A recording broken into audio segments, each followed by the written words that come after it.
종합의견을 대리인들이 주제별로 나누어 말씀드리겠습니다. 먼저 비상계엄 선포의 배경,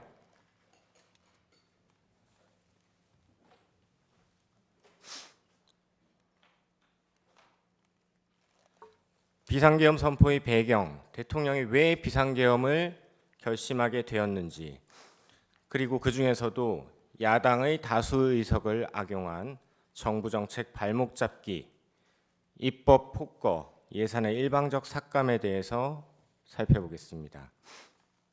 첫 번째, 야당의 정책 발목 잡기입니다.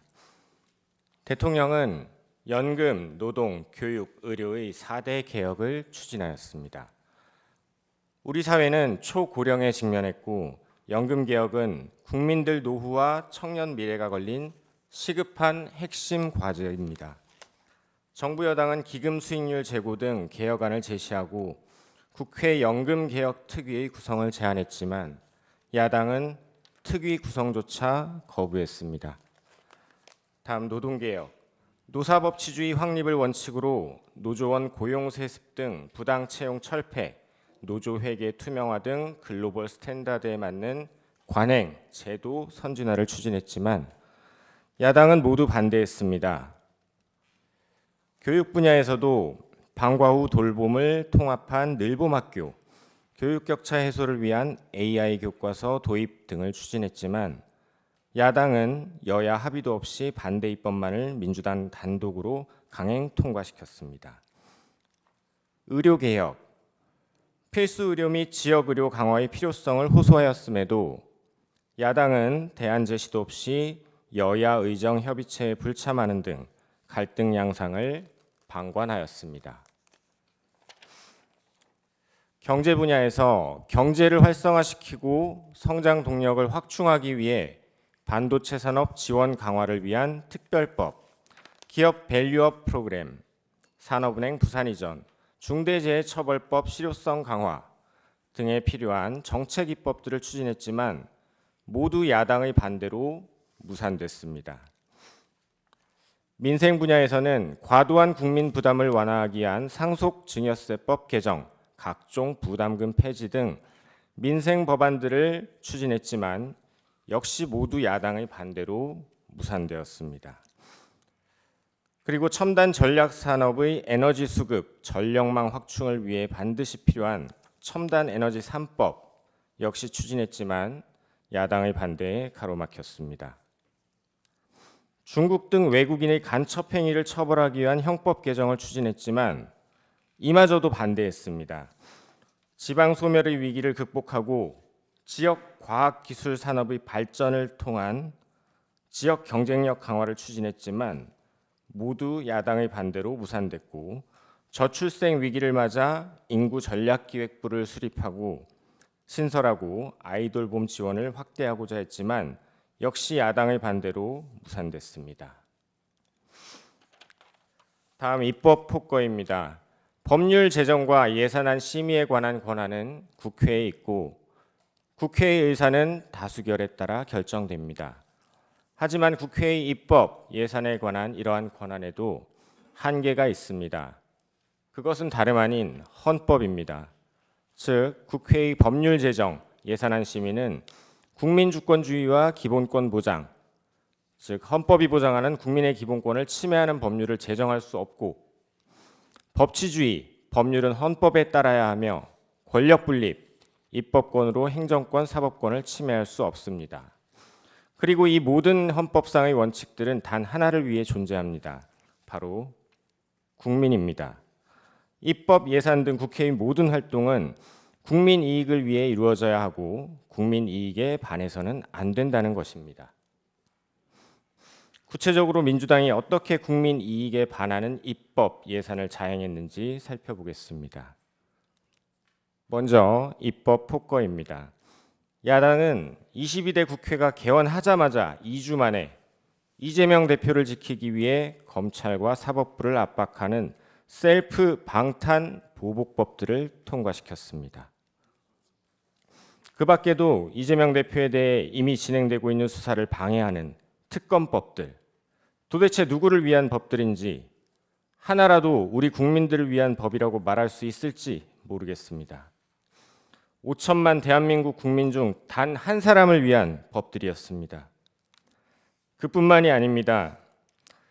시장경제 질서를 무너뜨리고 노사 간 갈등을 격화시키고 노조로 방송을 장악하는 법들, 1인당 25만 원씩 퍼주겠다는 대표적인 포퓰리즘법, 자금 세탁을 조장하고 정부 예산은 발목 잡고 중국의 기술을 팔아넘기는 이 법들, 모두 그 위헌성이 크고 국익을 침해하는 법들임에도 야당은 계속 반복적으로 통과시켰습니다. 이에 대통령뿐만 아니라 한덕수 국무총리, 최상목 권한대행조차 거부할 수밖에 없었습니다.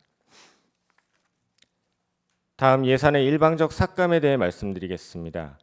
예산은 우리 국민들이 피땀으로 만든 돈입니다. 현재를 살아가는 우리 국민들, 우리 경제, 어려운 이웃, 대한민국의 미래, 우리 아이들을 위해 쓰여져야 합니다.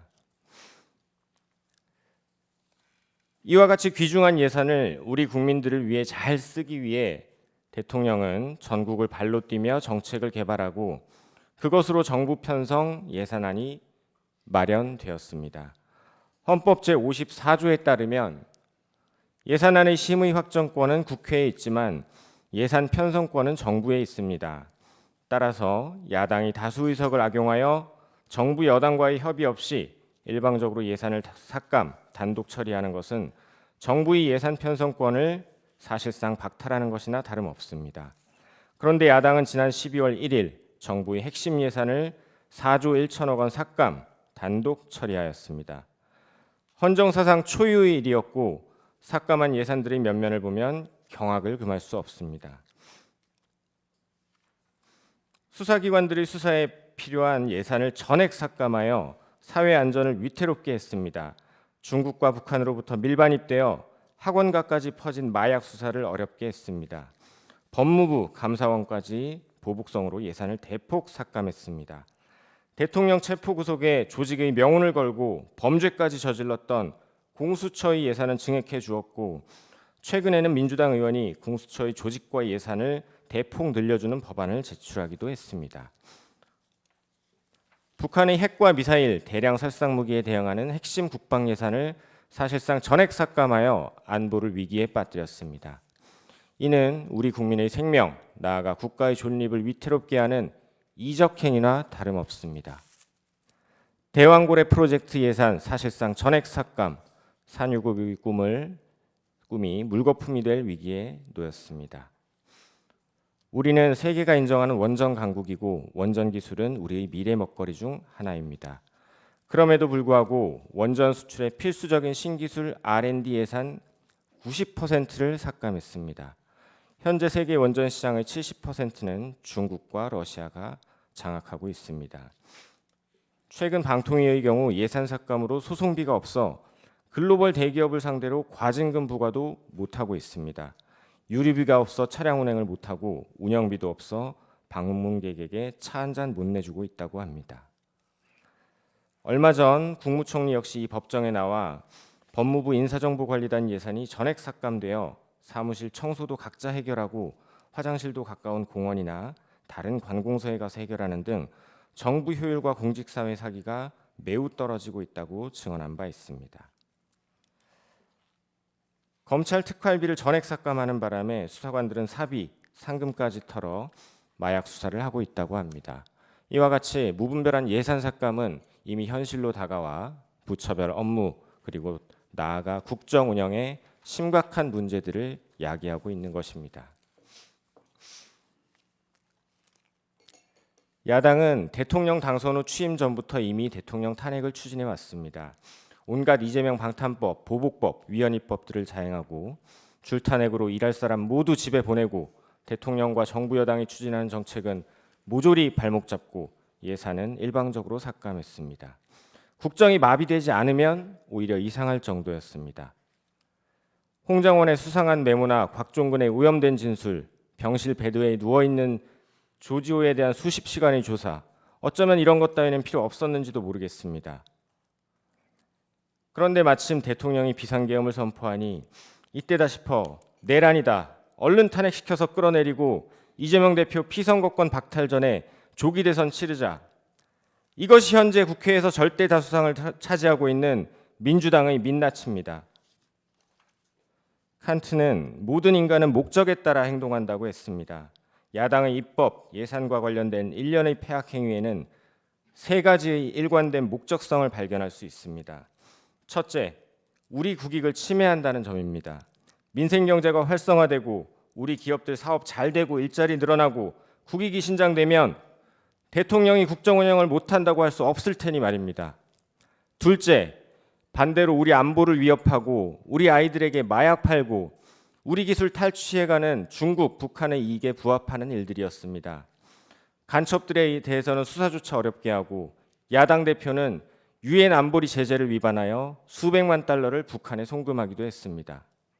그리고 셋째, 국정 운영 마비시켜놓고 대통령을 빨리 야당 대표의 피선거권 박탈 전에 탄핵해서 끌어내리려는 목적에 부합하는 행동들이었습니다.